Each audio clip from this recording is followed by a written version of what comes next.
ಏನಿಲ್ಲ, ಇವತ್ತು ನನ್ನ ಕೋರ ಸಿನಿಮಾದ ಆಡಿಯೋ ಲಾಂಚ್ ಆಯಿತು. ತುಂಬ ಖುಷಿ ಆಯಿತು. ಅದ್ರ ಜೊತೆಗೆ ಎಲ್ಲ ನಮ್ಮ ಹುಡುಗರೆಲ್ಲ ಸೇರಿ ಇಲ್ಲೇ ಉತ್ಸವ ಒಂದು ಆಚರಣೆ ಮಾಡಿದ್ದಾರೆ.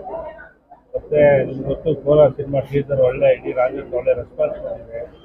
ಈಗ ಕೋರ ಸಿನಿಮಾನ ಮುಕ್ತಾಯ ಆಗಿ ಇನ್ನೇನು ಸೆನ್ಸರ್ ಕಳಿಸ್ತಾ ಇದ್ದೀವಿ. ಒಂದು 15 ದಿವಸ ಸಿನಿಮಾ ರೆಡಿ ಆಯ್ತಿದೆ. ಬಹುಶಃ ನಾನು ಏಪ್ರಿಲ್ ಎಂಡಲ್ಲಿ ರಿಲೀಸ್ ಮಾಡೋಕ್ಕೆ ಪ್ಲ್ಯಾನ್ ಮಾಡ್ತಾ ಇದ್ದೀನಿ. ನಿಜ ನಿಮ್ಮೆಲ್ಲರ ಆಶೀರ್ವಾದ ಹೀಗೆ ಇರಲಿ. ಮತ್ತು ಇವತ್ತು ನಾನು ಹುಟ್ಟುಹಬ್ಬಕ್ಕೆ ಬಂದಂಥ ಕರ್ನಾಟಕ ರಾಜ್ಯದ 31 ಜಿಲ್ಲೆಯಲ್ಲೂ ಎಲ್ಲ ನನ್ನ ಅಂಬೇಡ್ಕರ್ ಸೇನೆ ಹುಡುಗರ ಸಾರಥ್ಯದಲ್ಲಿ ತುಂಬ ಚೆನ್ನಾಗಿ ಮೂಡಿಬಂದಿದೆ. ನಿಮ್ಮ ಆಶೀರ್ವಾದ, ಪ್ರೀತಿ ಸದೆ ಅವರು ಕೋರನಲ್ಲಿರಬೇಕು. ತುಂಬ ಸಖತ್ತು ಕಷ್ಟಪಟ್ಟು ಇಷ್ಟಪಟ್ಟು ನೋಡ್ತಾನೆ ಕೋರ ಅನ್ನೋದು ಒಂದು ಸಿನಿಮಾನ ದೊಡ್ಡ ಲೆವೆಲಲ್ಲಿ ನಿರ್ಮಾಣ ಮಾಡಿದ್ದಾರೆ. ತುಂಬ ಖುಷಿ ಆಗ್ತಿದೆ. ಇಲ್ಲಿ ಮಾಡಿರೋಂಥ ಪ್ರತಿಯೊಬ್ಬ ಆರ್ಟಿಸ್ಟ್ಗಳಿಗೂ ಕಲಾವಿದರಿಗೂ ಒಂದು ಒಳ್ಳೆ ಲೈಫ್ ಆಗುತ್ತೆ. ಯಾಕೆಂದರೆ ಎಸ್ಪೆಷಲಿ ನನಗೆ ಎಲ್ಲ ತರಕಾರಿ ಮಾರ್ಕೊಂಡಿದ್ದ ಒಂದು ಕಾಮಿಕನ್ನ ಕರ್ಕೊಂಡ್ಬಂದು ದೊಡ್ಡ ಸ್ಕ್ರೀನ್ ಮೇಲೆ ಒಂದು ಹೀರೋ ನಾಯಕನಾಗಿ ಮಾಡಿರೋಂಥ ಧನ್ಯವಾದ ಹೇಳ್ತೀನಿ.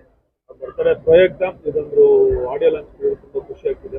ಎಲ್ಲ ಸ್ನೇಹಿತರೆಲ್ಲ ಬಂದಿದ್ದಾರೆ, ನನ್ನ ಸ್ನೇಹಿತರು, ಫ್ರೆಂಡ್ಸು, ಸಿನಿಮಾ ಇಂಡಸ್ಟ್ರಿ ಎಲ್ಲ ಒಂದು ಕುಟುಂಬವಾಗಿ ಸೇರ್ಕೊಂಡು ಕೋರ ಒಂದು ಲಿರಿಕಲ್ ವಿಡಿಯೋ ಮಾಡಿದ್ದೀವಿ. ಸರ್ ಬಗ್ಗೆ ಹೇಳ್ಬೇಕಂದ್ರೆ ತುಂಬ ಸಖತ್ತಾಗಿ ಈ ಸಿನಿಮಾ ನಿರ್ದೇಶನ ಮಾಡಿದ್ದಾರೆ. ತುಂಬ ಚೆನ್ನಾಗಿ ತೋರಿಸಿದ್ದಾರೆ. ಮೇಕಿಂಗ್ ಪ್ರತಿಯೊಬ್ಬ ಟೆಕ್ನಿಕಲ್ ಅವರು ಸಖತ್ತಾಗಿ ಮಾಡಿದ್ದಾರೆ. ಬಡವ ಮಕ್ಕಳು ಬೆಳಿಬೇಕಂತ ಎಲ್ಲ ದೊಡ್ಡವರು ಹೇಳ್ತಾರೆ. ಅದೇ ಥರ ಇಷ್ಟಪಟ್ಟು ಮಾಡಿರೋಂಥ ಈ ಸಿನಿಮಾನ ಬೆಳೆಸಿ ಆಶೀರ್ವಾದ ಮಾಡಿ ಎಲ್ಲ ಮೀಡಿಯಾ ಮಾಧ್ಯಮದಲ್ಲಿ ಹೇಳೋದಿರ್ತದೆ. ನಮ್ಮಂಥ ಕಲಾವಿದರನ್ನ